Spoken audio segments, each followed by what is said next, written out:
اقبال علیہ رحمہ کے اس شعر کی تشریح فرما دیں۔ سنے طلبگار درد، طلبگار درد پہلو، میں ناز ہوں تو نیاز ہو جا۔ جو اس بات کا طلبگار ہے کہ میرے اندر درد پیدا ہو جائے، درد کا مطلب ہوتا ہے احساس، محبت، اس کا آخری جذبہ مامتا کہلاتا ہے۔ دو شخصیت میں کائنات میں یہ سب سے زیادہ دیکھا گیا۔ ایک تو رسول اللہ صلی اللہ علیہ وسلم کو درد امت اتنا تھا کہ آپ رات کو جب عبادت کے لیے کھڑے ہوتے اور امت کے لیے دعائیں فرماتے تو آپ کا سینہ ایسے کھولتا تھا جیسے ہانڈی کھول رہی ہے۔ اللہ نے آپ کو سب سے اعلیٰ پیغمبر بنا دیا۔ یہ درد کی وہ انتہا ہے۔ اور پھر یہی درد جب علامہ اقبال کے سینے میں پیدا ہوا امت کا، تو علامہ کو بھی اللہ نے اپنے مقبول بندوں میں، برگزیدہ بندوں میں، انعام یافتہ بندوں میں شامل کر دیا۔ اس کے نام کو بلند کر دیا، اس کے شعروں کو بلند کر دیا، اس کے افکار کو بلند کر دیا، اور دنیا نے، تمام قوموں نے، عیسائی، ہندو، یہودی، مسلمان، سکھ، سب نے اس کو قبول کر لیا اور باعزت بنا دیا۔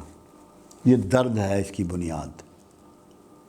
اگر درد نہیں ہے، آپ کسی کو تنکا توڑ کے نہیں دے سکتے، آپ ایک گلاس پانی کسی کو نہیں پلا سکتے، ایک دوائی کی گولی کسی کے منہ میں نہیں ڈال سکتے جب تک درد نہ ہو۔ اب ہم 31 سال سے یہاں لگے ہوئے ہیں، کوئی ہمارا رشتہ دار یہاں نہیں آتا، مگر ہم چاہتے ہیں لوگوں کے دکھ دور ہوں، ان کی پریشانیاں دور ہوں، دعا کرتے ہیں، کوشش کرتے ہیں، کرنی تو اللہ نے، ہم تو نہیں کر سکتے۔ تو درد نعمت ہے، جو پہلی نعمت ہے، جو آپ کو عظیم بناتی ہے، جو آپ کو بلندیوں پہ لے جاتی ہے، جو آپ کو عروج پہ لے جاتی ہے۔ وہ مخلوق کا درد ہے، صرف انسانیت کا نہیں، مخلوق کا۔ اس میں جانور بھی ہوں گے، حشرات الارض بھی ہوں گے، پرندے بھی ہوں گے، سمندروں کے جانور بھی ہوں گے، درخت بھی ہوں گے، پھول بھی ہوں گے، پتے بھی ہوں گے، ساری مخلوق اللہ کا کنبہ ہے۔ یہ درد آپ کو گریٹ بنا دیتا ہے، عظیم بناتا ہے۔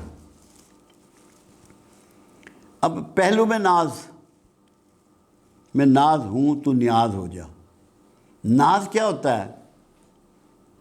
چاہتیں، خواہشیں، آرزوئیں، ڈیمانڈیں، لذات، شہوات، لالچ، یہ میں چاہتا ہوں مجھے یہ چیزیں حاصل ہو جائیں، یہ ناز ہے۔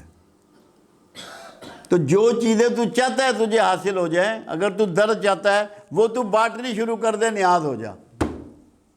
جب تو بانٹنے والا ہو جائے گا تو گریٹ ہو جائے گا۔ ناز نہ بن، نیاز بن۔ ان کو اپنے لیے نہ سوچ، اپنے لیے نہ حاصل کر، اس کی آرزو نہ کر، اس کی دعائیں نہ کر، تو نیاز ہو جا، اس کو بانٹنے والا بن جا۔ چاہے وہ علم ہو، وقت ہو، قوت ہو، پیسہ ہو، سامان ہو، محبت ہو، جو بھی ہے، جو بانٹنا شروع کر دے گا وہ نیاز بن جائے گا۔ کیونکہ صدقہ تم خود ہو، نیاز تم خود ہو جب بانٹنا شروع کر دو گے۔ علامہ یہاں یہ سمجھا رہا ہے، تو اپنے لیے مت سوچ، جو تو اپنے لیے سوچ رہا ہے اس کو بانٹ۔ اسی لیے کہا گیا جو چیز تجھے اپنے لیے پسند ہے اس کو تقسیم کرنی شروع کر دے، وہ مخلوق کو بانٹ دے، پھر تو اللہ کا مقرب ہو جائے گا، اللہ کا قریب بندہ ہو جائے گا، اللہ تیرے اندر درد بھر دے گا۔ احساس، یہ جو لوگ پینٹنگ کرتے ہیں یا شاعری کرتے ہیں، اگر ان میں درد نہ ہو کبھی کر نہیں سکتے، پاسبل نہیں ہے۔ مامتا کا ایک شعبہ درد ہے، مامتا اس سے آگے گریٹ چیز ہے۔ مامتا اس کے عمل کا ایک نام ہے۔ جیسے عورت ہے، عورت ایک انسٹیٹیوشن ہے، ادارہ ہے، عورت ایک ماں، ایک ادارہ ہے، وہ مامتا سے بھری ہوئی ہے، درد سے بھری ہوئی ہے۔ درد کی وجہ سے اس کے پاؤں تلے جنت ہے، اس کو درد ہے۔ کس طرح خود بھوکی ہوتی ہے، اپنا تھن اپنے اولاد کے منہ میں دیتی ہے، خود جاگ رہی ہے، اس کو سلاتی ہے۔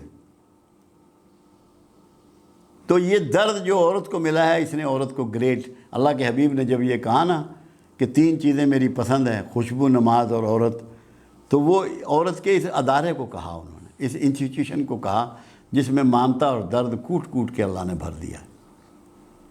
تو اس لیے یہاں جو ہے تو ناز نہ ہو۔ ناز ایک اور چیز کو بھی کہتے ہیں، کسی چیز پہ کبر کرنا، فخر کرنا، اظہار کرنا کہ میرے پاس یہ عقل ہے، میرے پاس یہ علم ہے، میرے پاس یہ دولت ہے۔ مگر یہاں مراد اس سے ناز سے ہے وہ خواہشیں آرزوئیں جو اپنے سیلف کے لیے چاہتا ہے، تو انہیں بانٹنا شروع کر دے، نیاز ہو جا۔ میں غزنوی سومنات دل کا ہوں، تو سراپا ایاز ہو جا۔ غزنوی سومنات سے محمود غزنوی مراد ہے۔ سومنات اس کی آرزو کا ذکر ہے، اس کی خواہش تھی، اس نے 17 حملے کیے اس پہ اپنی خواہش کی تکمیل کے لیے، اور ایاز کی خواہش صرف ایک تھی کہ جو میرا آقا ہے وہ مجھ سے راضی ہو۔ تو اگر یہ سوچ آ جائے کہ جو ایاز کی سوچ ہے، ایاز تو کامیاب ہو گیا، اپنے آقا کو راضی کر لیا، کیونکہ اللہ نے اس محمود کو اس کا آقا بنایا۔ اصل میں یہ اللہ ہی کی فرما برداری ایاز نے کی۔ تو تم جب اللہ کے فرما بردار ہو جاؤ گے، اپنے آقا کی تابعداری شروع کر دو گے، اس کے وفادار ہو جاؤ گے، تو پھر تم کامیاب ہو جاؤ گے، تم نیاز بن جاؤ گے، بانٹنے والوں میں تمہارا نام لکھ لیا جائے گا۔ اور سخی اللہ کا سب سے مقرب اور دوست ہوتا ہے۔ اللہ آپ کا اور میرا حامی و ناصر۔